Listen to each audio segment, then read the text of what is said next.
Right.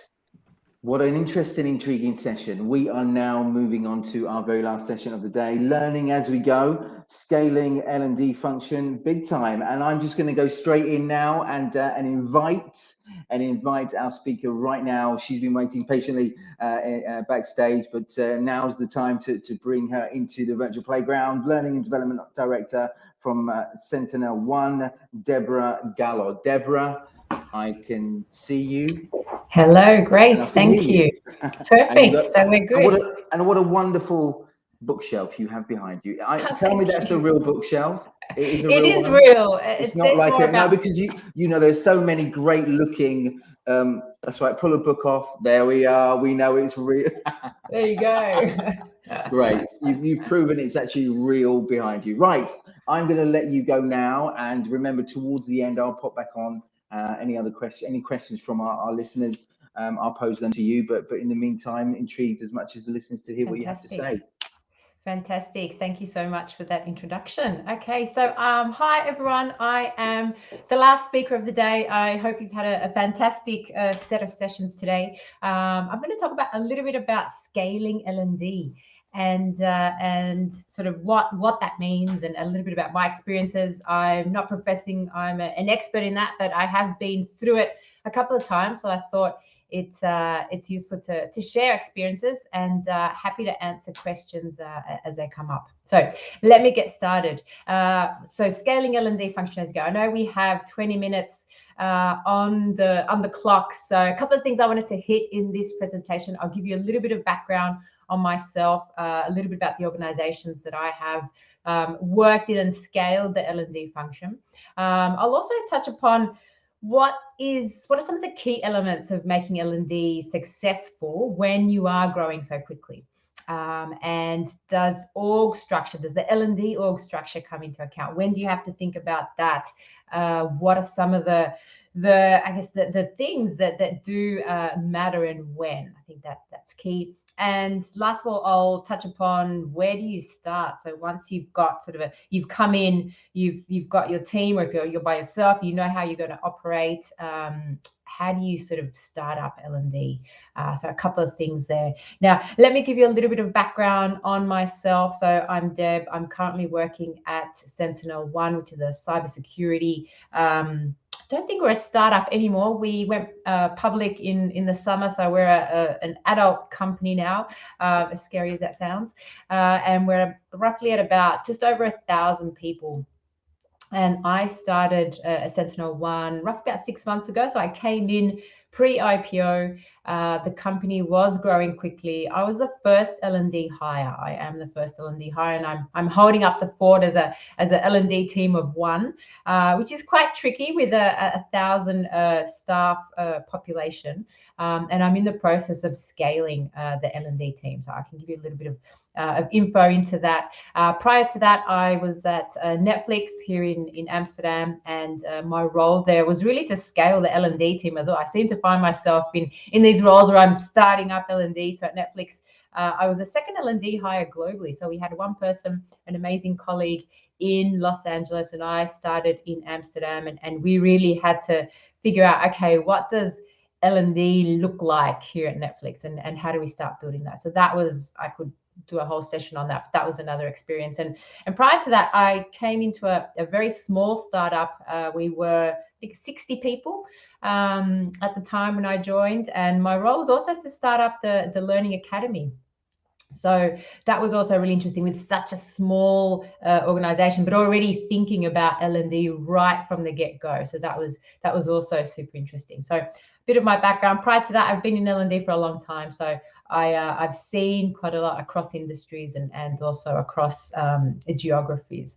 So let's get started. Let me just go through some of the key things that I've learned so far as I'm scaling sort of L&D. And a lot of these points come from both my experience here at Sentinel One and at Netflix. And the first thing is coming into sort of an organization and you're starting L&D, and this probably applies to all HR roles and to all roles actually, is knowing the business and building relationships. When the organization is growing so quickly, And when I say growing quickly, when you're adding sort of 50, 100 people sort of a month, when you've got massive sort of growth spurts in terms of opening new offices and things are moving very quickly and things are shifting, you're coming in at that point where everything is on fire and you need to sort of start putting out the fires very quickly.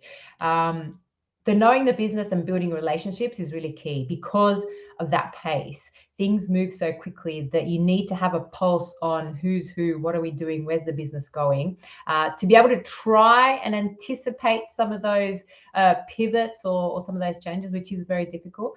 But also knowing who's who is starting to build your, I guess, your web of who's going to help you actually scale the L&D team. So that's key. The next point is pretty connected. It's being a connector, and with that I mean a lot.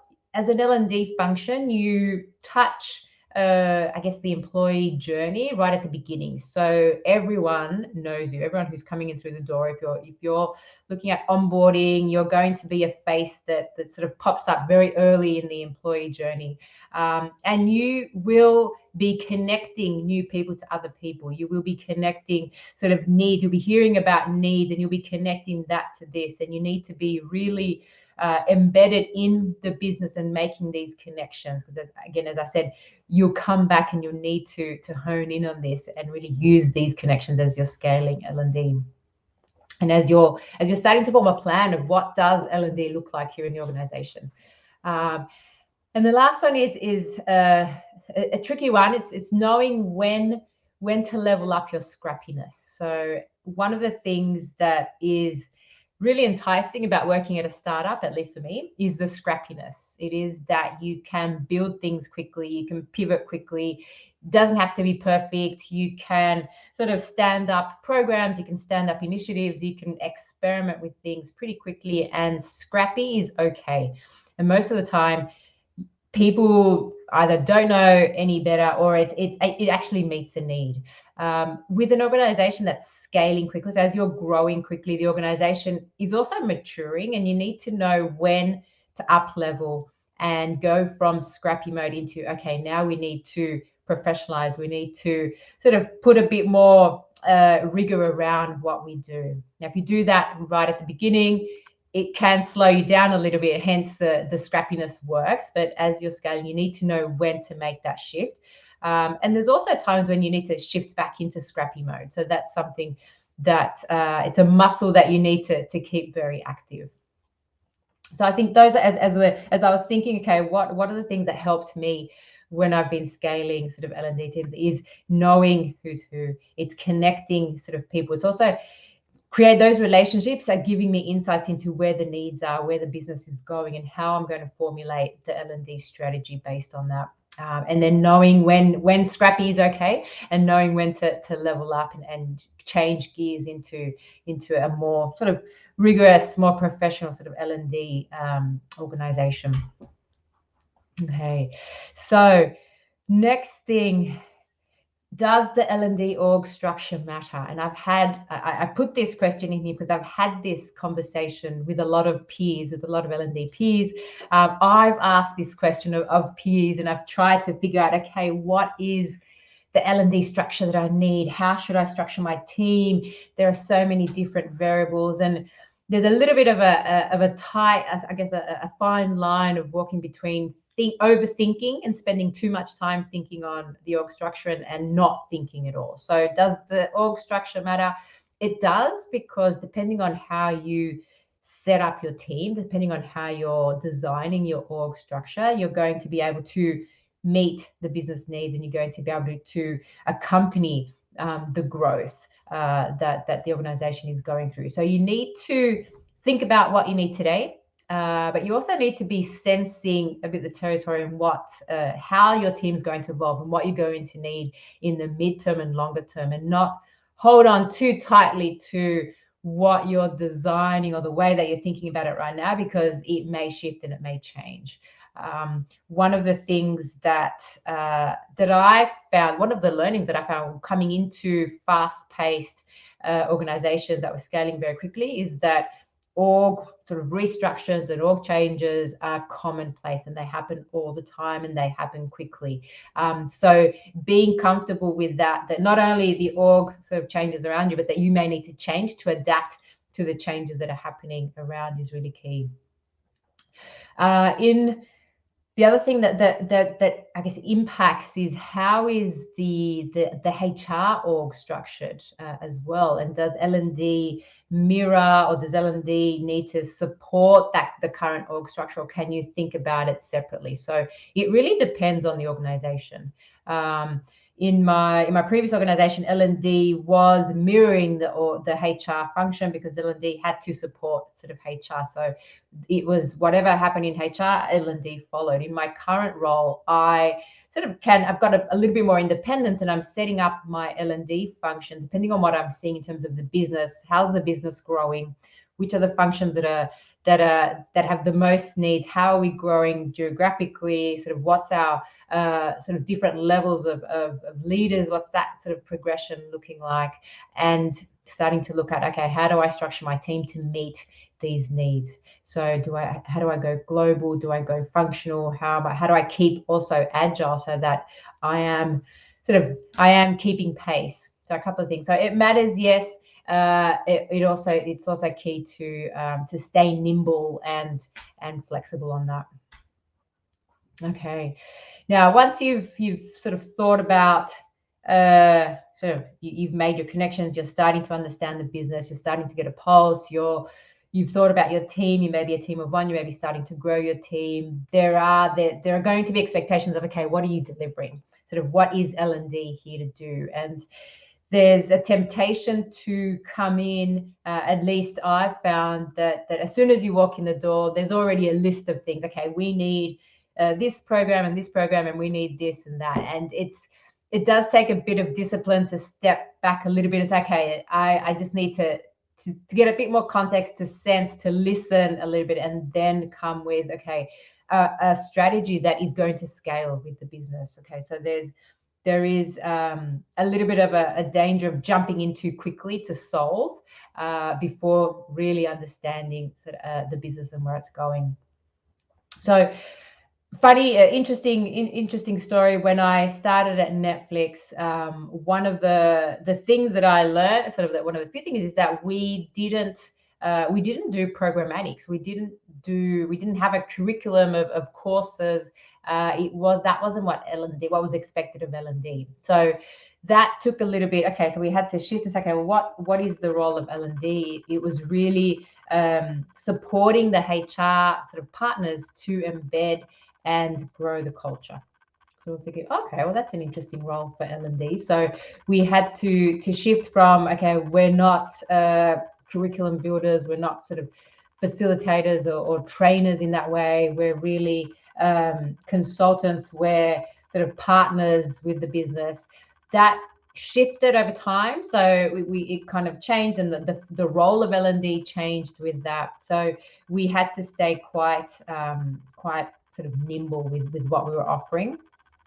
In my current role, I came in and the expectation was that we need a curriculum of all these things. And I was like, oh, okay, this is different, because I've come from somewhere where we didn't sort of go down that way. Now I need to start thinking, okay, how do I approach this? And the global aspect of the organization also played a role in terms of, well, in this region, our I guess the way that we have approached learning, or the way that people feel comfortable, is it has to be in person, it has to be sort of local. So again, there isn't a one size fits all. You have to really sense the culture of the organization. So going programmatic, having curriculums, having sort of programs running may work for some organizations, may not work for others. You may come in and find that the peer-to-peer learning is already quite ripe, and it's been the way of learning. So your job is to tap into that and I guess and really maximize it. And it's a bit hard to say, I can't give it a right or wrong, but where do you start? It depends on the culture of the organization, first of all. It depends on the resources that you have. So how big is the L&D team? If you've come into an existing one, how many resources can you tap into that will extend the L&D team?